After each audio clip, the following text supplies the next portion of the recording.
हुजूर सैयद आलम सल्लल्लाहु अलैहि वसल्लम बैठे थे तो हुजूर ने फरमाया शराब, ये नशा, ये बुराइयों की माँ है। और फिर हुजूर ने एक मिसाल बयान फरमाई। नबी रहमत अलैहिस्सलाम ने फरमाया बनी इसराइल का एक वाकया है।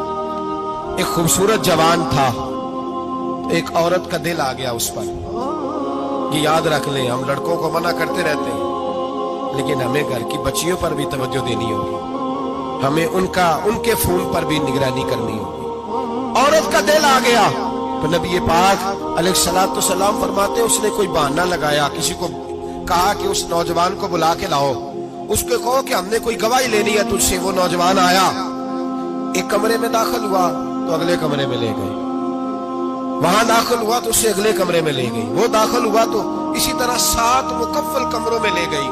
मेरे करीम रसूल मेरे महबूब पाक अलैहिस्सलाम फरमाते, सहाबा को समझा रहे हैं मीठे लबो लहजे में, फरमाते जब सबसे पिछले कमरे में ले गई तो एक लड़का बंधा हुआ था वहां रस्सियों से, शराब का प्याला पड़ा हुआ था।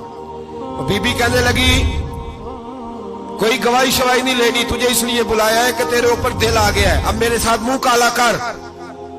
तो वो जवान कहने लगा नहीं, मैंने अपने नफ्स को पाक रखा हुआ है, मेरी नजर भी पाक है, दिल भी पाक है, और उसकी बरकत यह है कि रब ने मेरी रूह को भी पाक रखा हुआ है, तो मैं ये हरकत नहीं कर सकता। पाक लोग पलीद कामों की जानिब तवज्जो नहीं करते, मैं ये हरकत नहीं कर सकता। कहने लगी चल फिर इसको कत्ल कर, इसको मैंने बांधा हुआ। उसने कहा मैं कत्ल क्यों करूं, मेरी क्या दुश्मनी है।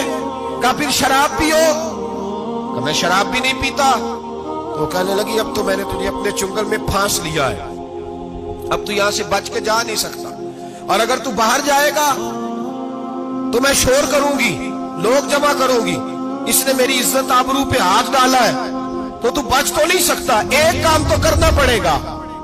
महबूब फरमाते उस नौजवान ने सोचा कि जिना भी बहुत बड़ा जुर्म है, कत्ल भी बहुत बड़ा गुनाह है, चलो अब मजबूरी है तो शराब पी लेता हूं।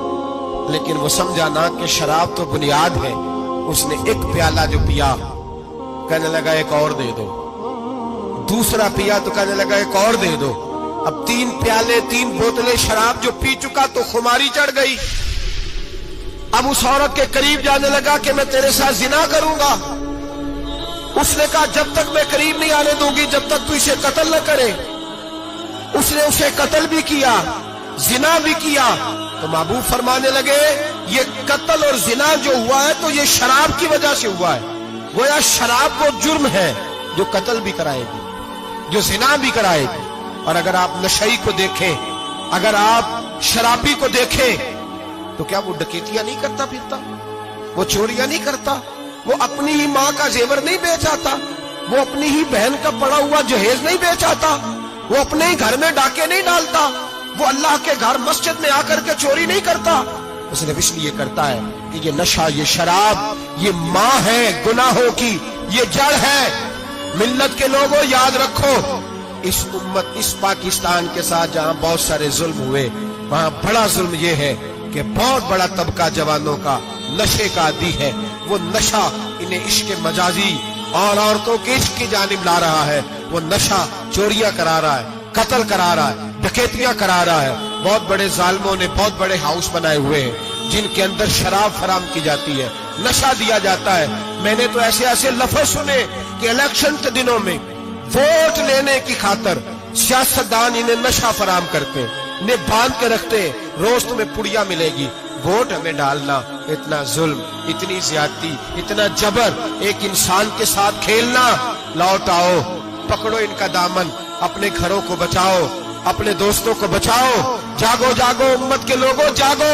मेरे नबी पाक सल्लल्लाहु अलैहि वसल्लम के कलमा गो लोगों को